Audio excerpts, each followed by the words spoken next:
আসসালামু আলাইকুম। আশা করি আপনারা সবাই ভালো আছেন।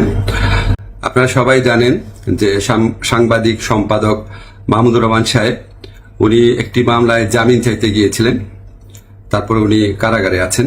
এই ঘটনা সবাইকে, আপনাদের অনেককে দুঃখ দিয়েছে, কাউকে ক্ষুব্ধ করেছে।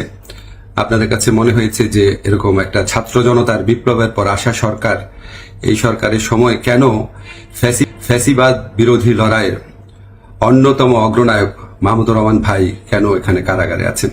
তা আমি আপনাদেরকে একটু ব্যাখ্যা করি বিষয়টা। প্রথমেই বলে রাখি, আমি ওনাকে খুবই শ্রদ্ধা করি। এদেশে শেখ হাসিনার যে ফ্যাসিবাদী শাসন ছিল, সেটার বিরুদ্ধে যে লড়াইটা আমাদের, সেটার সূচনা করেছিলেন, বুদ্ধিবৃত্তিকভাবে তিনি সূচনা করেছিলেন, এবং এই জন্য ওনাকে প্রচন্ড নিপীড়ন, নির্যাতন ভোগ করতে হয়েছে, যেটার সাথে কোনো কিছুর তুলনা হয় না আর কি।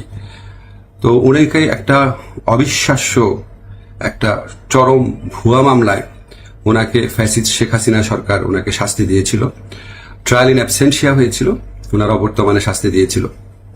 অবিশ্বাস্য মামলা একটা, এবং এই মামলার মেরিট নিয়েও প্রশ্ন তোলা যেতে পারে, কিন্তু এই বিচার কার্যটা সম্পন্ন হয়ে গিয়েছিল এবং ওনাকে শাস্তি দেওয়া অলরেডি হয়ে গিয়েছিল। তো উনি যখন এখানে আপনার বাংলাদেশে আসলেন, আসার আগে কিছুদিন আগে ওনার স্ত্রী, আমাদের শ্রদ্ধেয় ভাবি, ওনার বিরুদ্ধেও একটা অত্যন্ত অগ্রহণযোগ্য ভিত্তিহীন মামলা করা হয়েছিল। তো উনি সেই মামলাতে সাজা স্থগিত করে আপিল করার জন্য আবেদন করেছিলেন।